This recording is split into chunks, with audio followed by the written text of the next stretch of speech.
lebih baik, kita merasa kurang gitu, makanya kita diselingkuhi. Padahal belum tentu.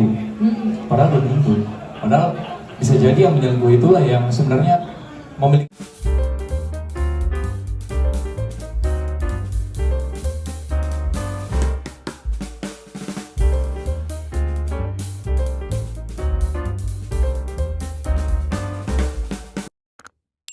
Terus karena selingkuh, salah satunya itu adalah hubungan yang percuma. Silakan NZ dulu.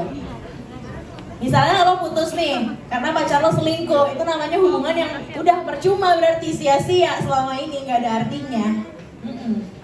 Nggak setuju sih sebenarnya. Nggak setuju, oke. Walaupun maksudnya ini orang emang bikin gue ngerasa mungkin ada traumanya tersendiri, tapi gue bersyukur malah ada rasa syukur di situ karena gue ditunjukin lebih dulu gitu nih orang nggak layak gitu untuk menjadi seseorang yang gue cintai seumur hidup gue gitu. Jadi gue merasa masih ada syukur sih untuk duluan gitu. Walaupun hubungannya memang ya percuma ya kita menghabiskan waktu, tapi benar kata Deva di awal tadi sebenarnya pasti dia ngebentuk kita jadi pribadi yang lebih baik juga sebenarnya gitu. Jadi tahu nih mengkurasi orang-orang yang layak dan tidak layak untuk kita.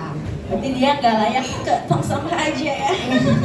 Tapi ada loh orang yang bisa menerima perselingkuhan dan ya kalau emang dia sanggup ya nggak apa-apa juga. Kalau aku mungkin tipe yang tidak sanggup, karena ada orang yang memaafkan dan menerima dia nggak apa-apa gitu. Maksudnya itu pilihan. Jadi kalau aku memilih untuk tidak, bisa memaafkan tapi tidak melupakan. Nah, ini semakin dalam ya. Bahkan harusnya cuma ini loh, bridging menuju Pinsaman Dagi ya. Tapi ini jadi kisah cinta yang lumayan bikin deg-degan nih jawaban-jawabannya ya. Aulia, kalau selingkuh pacar kamu, pernah nggak ngalamin diselingkuhin? Pernah aja. Recent atau udah beberapa tahun yang lalu? Udah lama. Itu hubungan yang percuma nggak buat kamu? Percuma dong, percuma banget. Kamu jadinya lama waktu itu? Aku kalau pacaran selalu lama. Tuh kan, setia loh ini lo coba cowok-cowok setia ya. Cowok setia silakan merapat dong. Kenapa percuma akhirnya? Percuma karena kalau misalkan lo selingkuh, berarti kan ada kemungkinan lo udah gak sayang sama gue. Benar. Ya kan? Ya kalau misalnya lo gak sayang sama gue, kenapa gak ngomong aja dari awal? Ya udah ngomong aja gitu. Ngapain ngejalanin hubungan? Tapi kalau misalnya ternyata lo tuh di belakang ada orang lain atau lo punya orang lain gitu kan. Jadi kan kayak ya percuma dong gue buang-buang waktu, buang-buang perasaan gue ya kan. Buang-buang uang bensin lah minimal kan. gitu kan. Uang bensin, waktu weekend gue harusnya gue bisa istirahat ini gue sama Allah gitu kan. Udah capek kerja, nggak taunya ada yang lain ketika aku bekerja ya dia. Ini kalau kata Prinsa adalah perempuan itu harus sadar sama value-nya masing-masing. Itu adalah sebuah hal yang wajib, harus bisa berdiri tegak kalau pasangannya itu ngelakuin perselingkuhan. Karena katanya perselingkuhan itu pada akhirnya bakal jadi habit. Nah, teman-temannya setuju nggak Deva? Setuju nggak kalau orang udah pernah selingkuh sekali, itu tuh dia bakal kemungkinan besar ngulangin lagi gitu ke depannya. Gua agak ngeri-ngeri sedap ngomong selingkuh nih. Ya, jadi lu pernah selingkuh ya dulu ya dia? Gimana? Jadi ada 100 lebih lagi. Gua Ada khawatir jadi cuplikan 150 10 detik media. yang masuk TikTok. Gitu tau gak sih? 10 detik masuk TikTok gitu. FYP. Iya, Deva ngomong soal berselingkuh. Oke, paling ini saya menggunakan perspektif orang ketiga gitu, bukan saya yang mengalami. Cari aman. Ya mah, gak apa-apa. Takutnya 10 detik kan? Ya mungkin menanggapi juga tadi apa yang dibilang sebelum tanda tanya bertemu tanda titik. Biasanya itu dalam sebuah hubungan sebelum tanda titik dan tanda tanya itu muncul, tanda bahaya udah ada. Itu dari karakter. Jadi sebenarnya paling penting dari sebuah hubungan itu adalah pengenalan karakter. Gitu. Pada akhirnya kan ini masalah individu satu dengan individu yang satunya lagi memilih untuk bersama-sama gitu kan. Di mana kedua individu ini dibentuk dengan lingkungan yang berbeda, kemudian juga mungkin dari background yang berbeda, adat yang berbeda, culture yang jauh banget berbeda. Dari situ sebenarnya udah terlihat apakah akan cocok atau tidak. Kemudian kita lanjut ke habit-habit berikutnya gitu. Perhatikan saja habit. Biasanya orang yang menyukai rutinitas itu cenderung lebih loyal, lebih setia. Oke. Nah itu kan sebenarnya bisa dilihat dari keseharian dia, bagaimana cara dia memilih pakaiannya, bagaimana cara dia memilih kata-katanya, bagaimana cara dia memilih makanan sehari-harinya gitu. Ada orang yang 1 minggu makan siangnya bisa warteg terus gitu. Benar. Ada yang tiap hari mintanya gonta-ganti.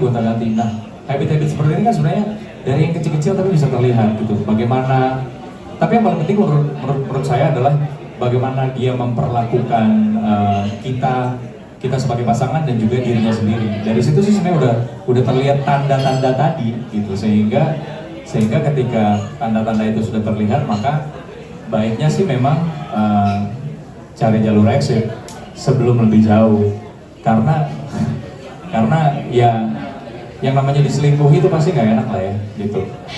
Karena yang selalu terjadi adalah ketika kita diselingkuhi, kita merasa bahwa kita tidak lebih baik, kita merasa kurang gitu, makanya kita diselingkuhi. Padahal belum tentu.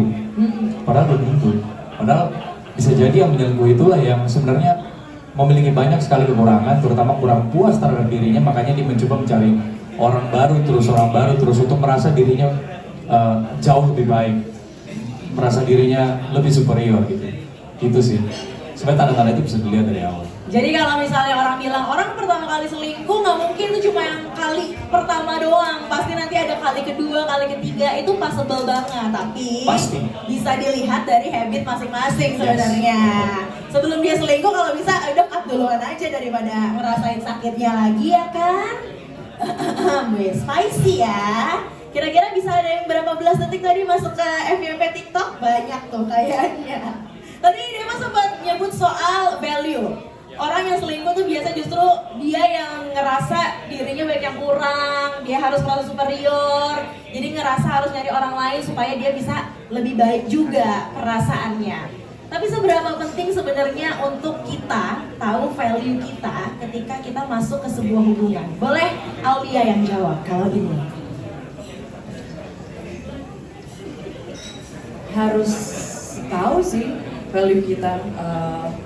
Kalau misalnya kita punya pasangan terus dia selingkuhin gitu kan, kayak kalau gue sih gue nggak mau maafin ya, gue tinggalin sih, enggak sih, karena gue tahu value gue dan gue tahu di luar sana pasti akan ada orang yang jauh bisa menghargai gue, perasaan gue, waktu gue dan semuanya gitu. Ya tapi kan balik lagi, tiap orang kan pilihannya beda-beda ya kan? Jadi kalau misalnya memang kalian memilih untuk siap atau menerima pasangan yang suka selingkuh, ya udah siap-siap lapang dada aja.